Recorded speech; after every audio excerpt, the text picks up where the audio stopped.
अस्सलामुअलैकुम नाजरीन, KBN news channel में आप तमाम का तहे दिल से इस्तकबाल है।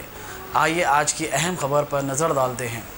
Empower women empower nation NGO की जिम्मेदार समाजी जहदकार खालिदा परवीन ने मीडिया से बात करते हुए कहा कि तेलंगाना के वज़ीर आला के चंद्रशेखर राव को चाहिए कि वो शहरियत तरमीम कानून NRC NPR से मुतालिक अपना मौक़िफ़ वाज़ेह करें। उन्होंने रियासती वज़ीर आला को मशवरा दिया कि वो मज़कूरा कानून व दीगर पर रियासती काबीना और असम्बली में एक रेजोल्यूशन पास करते हुए उनकी मुखालिफत का ऐलान करें। उन्होंने मीडिया से बात करते हुए मजीद कहा कि शहरियत तरमीम कानून NRC NPR दस्तूर हिंद के खिलाफ है, जिससे जब से बीजेपी इख्तिदार में आई है लो जिहाद, मॉब लिंचिंग, घर वापसी जैसे मसाइल से मुल्क में बेचैनी पाई जाती है। मुल्क का दस्तूर सेकुलरिज्म पर मुहित है, जिसमें मजहब की बुनियाद पर कवानीन वज़े नहीं किए जाते। यह जद्दोजहद मुल्क के दस्तूर की शिनाख्त को बाकी रखने के लिए की जा रही है। मरकजी हुकूमत की जानिब से तलाक़ सलासा, बाबरी मस्जिद, राम जन्मभूमि फैसले पर भी मुसलमानों ने अदालत के फैसले का एहतराम किया। उन्होंने कहा कि इस बार मुल्क को दस्तूर के तहफ़्फ़ुज़ और सेकुलरिज्म की बका का मामला है। चूँकि ये सेकुलर इक़्तिदार के तहफ़्फ़ुज़ का मामला है, इसलिए हम अवाम से रुजू होंगे और इसकी खामियों को अवाम के सामने पेश करेंगे। इस ज़िम्मन में मुख्तलिफ़ किस्म के एहतजाजात मुनज़्ज़म किए जाएंगे, जिसमें शऊर बेदारी, सेमिनार, सिम्पोजियम, घर पहुँचते हुए इस कानून व दीगर के मुज़र असरात से मुत्तलिक़ अवाम को वाकिफ़ करवाया जाएगा। उन्होंने मज़ीद तफ़सीलात से वाकिफ़ करवाया। अस्सलाम वालेकुम वरहमतुल्लाहि वबरकातुहू। आप लोग मुझसे ये पूछ रहे थे 12 तारीख के प्रोटेस्ट सिलसिले में आप कुछ बताएं। तो प्रोटेस्ट के सिलसिले में 12 तारीख के बताने से पहले मैं ये कहना चाहती हूँ, जब से ये CAB था कि CAA नहीं बना था, तब से हम इसके बारे में कुछ स्टडी करें और समझने की कोशिश करें। और उस वक्त NRC भी था, NPR नहीं था। तो NRC के बारे में आसाम का जो रिज़ल्ट वगैरह आने के बाद हमारे अंदर जो कैफियत थी, और फिर CAB आ गया था, और CAB जाके CAA होने के बाद हमारा तशवीश में हमारे अंदर की बेचैनी और फ्रस्ट्रेशन कुछ ज़्यादा होने लगा कि ये पूरे मुल्क में पूरे हर एक फ़र्द को परेशान करने वाली बात है। इसके अंदर हिंदू, मुस्लिम, सिख, आदिवासी, हर कोई इसके जद में आने वाले। जैसे डिमोनेटाइजेशन में पूरे पब्लिक रोड पे आ गए थे, उसी तरह अफेक्ट करने वाला है।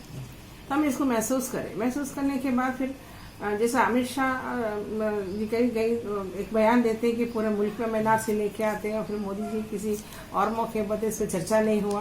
तो ये सब कन्फ्यूजन उनके अंदर भी है या कन्फ्यूज हमको कर रहे। इस सिलसिले में हम जब समझने लगे तो आवाम को परेशान करने वाली बात तो हो रही है। वो यहाँ के सिटीजनशिप को लेके जो हमसे सवाल किया जाता है, जब NPR का मामला आया था, NPR का कहते हैं कि नहीं हर 10 साल में एक दफ़ा होता है। हाँ, हर 10 साल में एक दफ़ा सेंसस का लेना देना है गवर्नमेंट का, ये रिवाज है, हर कंट्री में होता है, यहाँ पे भी होता था। लेकिन वो उसका एक्ट अलग है, NPR का एक्ट अलग है। तो आप जो है ना NPR को सेंसस के बराबर बता के हमको बेवकूफ़ बनाना कुछ शुरू करें। तो हम जो है ना पब्लिक के अंदर हमने एहतजाज दे रही है और उनका अवेयरनेस भी ला रहे थे, और हमारा नाराज़गी भी इजहार कर रहे थे। फ्लैश प्रोटेस्ट के नाम से मुख्तलिफ जगह पे मुख्तलिफ ग्रुप मुख्तलिफ जगह पे कर रहे थे, उसमें हम भी हिस्सा ले रहे थे। कोई बुलाए हम चले गए, कम बुलाए वो आगे, इस तरह जो है हम फ्लैश प्रोटेस्ट कर रहे थे। लेकिन जब JNU में वाक़या हुआ था, बच्चियों के सर फूटे थे और हाथ टूट गए थे, वो जो वाक़या होने के बाद उस दिन हम बहुत ज़्यादा शदीद तकलीफ में आ गए थे। रात के 12 बजे जब इमेजेस देखी हुए बच्चों के खून बहते हुए, तो बच्चे जख्मी होकर हॉस्पिटलाइज हो गए, उसका भी जब वीडियोस देखने के बाद हम सो नहीं सके। और हम अम्बेडकर साहब जी के पास चले गए सेम डे नाइट। उसके बाद हमारा जो शिद्दत था, तकलीफ पड़ गया, और जाहिर बात है कि हम ना इस फ्रीक्वेंसी बढ़ाते चले गए कि हम इधर भी करेंगे उधर भी करेंगे, क्योंकि बड़े बड़े परमिशन तो हमको नहीं मिल रहा था। तो हम छोटे छोटे तरीके से इसका फ्लैश प्रोटेस्ट के नाम से वहाँ अपनी नाराज़गी का इज़हार साइलेंटली कर रहे थे। उसी तरह हम लोग मेहदीपट्टनम में, क्योंकि ख़वातीन शाम में 8 बजे के बाद फ्री होते हैं, तो हम कुछ लोग जाके मेहदीपट्टनम प्रोटेस्ट करने गए थे। वहाँ पर कुछ लोग जमा हो गए थे। नहीं, डिटेल तो एक पुलिस स्टेशन में गोशा महल में मुझे पता चल 40 से 50 के आसपास में थे, और वो सब बच्चे सुबह तक भी प्रोटेस्ट किए अलग, उसके बाद रहा के सुबह तक उन लोग थे वहाँ पर। हम तो वादा किए थे आप लोग उठने के आधे घंटे के बाद छोड़ देते, लेकिन मैं 2 दफ़ा DCP से बात की थी, और वो उसके बता रहे थे कि छोड़ देंगे, और तकरीबन शायद 8:30-9 बजे के आसपास में बच्चे पूरे बाहर आ गए। और भी प्रोटेस्ट करेंगे आप?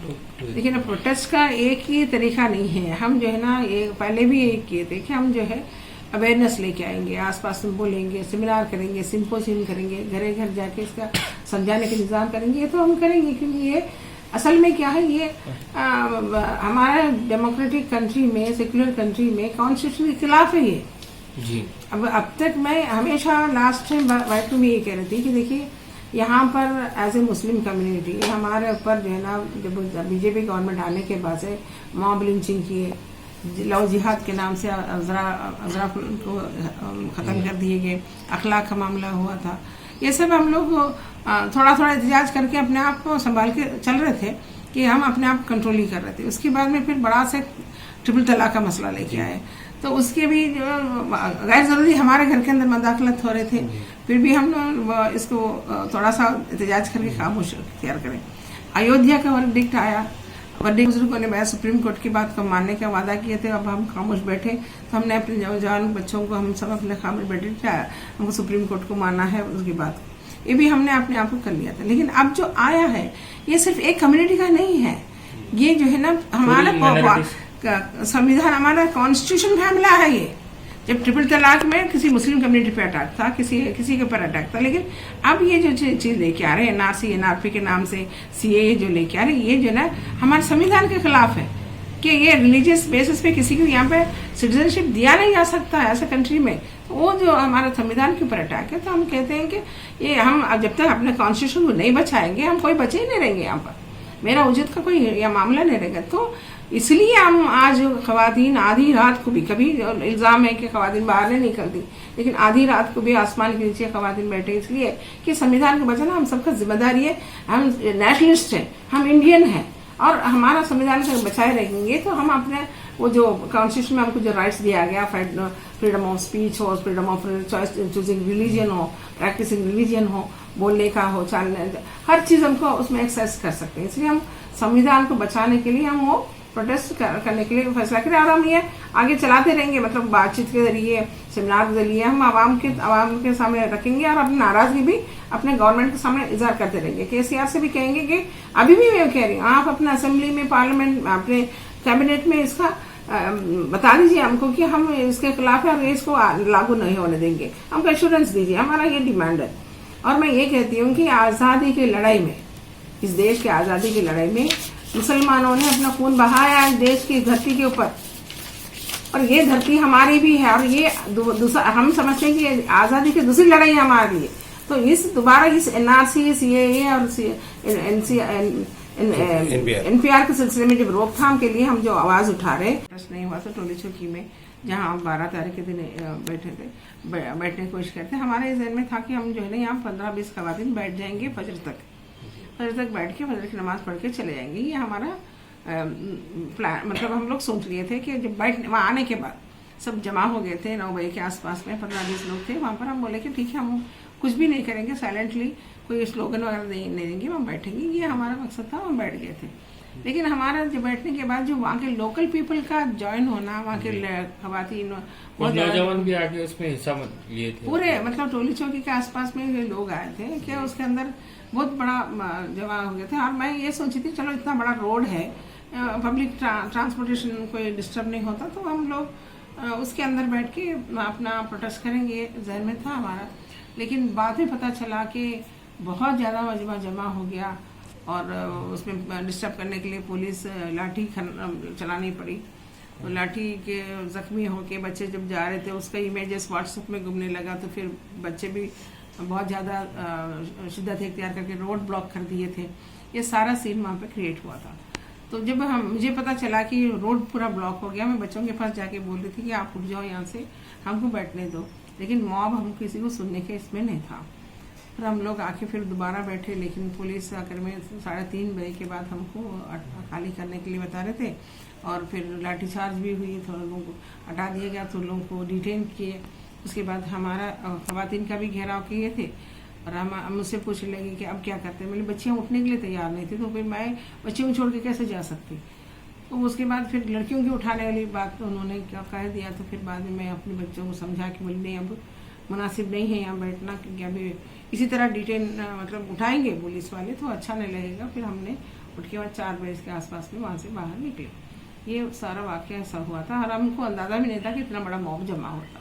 हम फ्लैश प्रोटेस्ट वही 22-25 के नाम से जाके जा बैठे थे और थोड़े लोग भी खवातीन आ गए थे और थोड़े लोगों की ये सोच के गए थे। तो उसमें कोई जख्मी हुए? व्हाट्सएप में मेरे पास तस्वीर आया था, मैं देखी थी। एक लड़की का नाक पे कुछ जख्म हुआ था जो उसको डिटेन करके लेके जा रहे थे, तो नाक पे से सब कुछ मैं इमेज देखी थी। वो गाड़ी के अंदर ही था डिटेल जो बयान में किए थे उसके अंदर था, वो देखी थी मैं। अब कौन इस तरह मारे तो मतलब जख्म तो मतलब खून बहता तो मैं देखी थी इस तरह।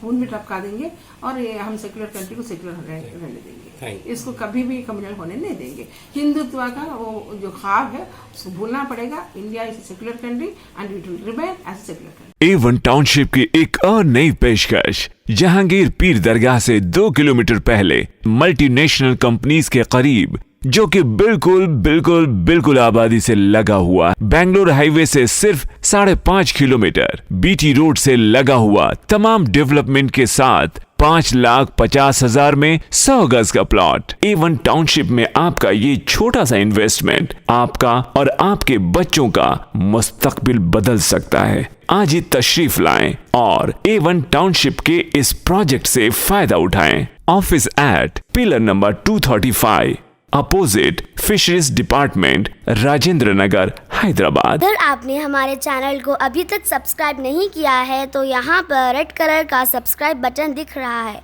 उसे क्लिक करें और हमारे चैनल को सब्सक्राइब कीजिए और साथ ही साथ बेल आइकन को भी क्लिक कीजिए, जिससे आपको ताज़ा अपडेट मिलती रहे।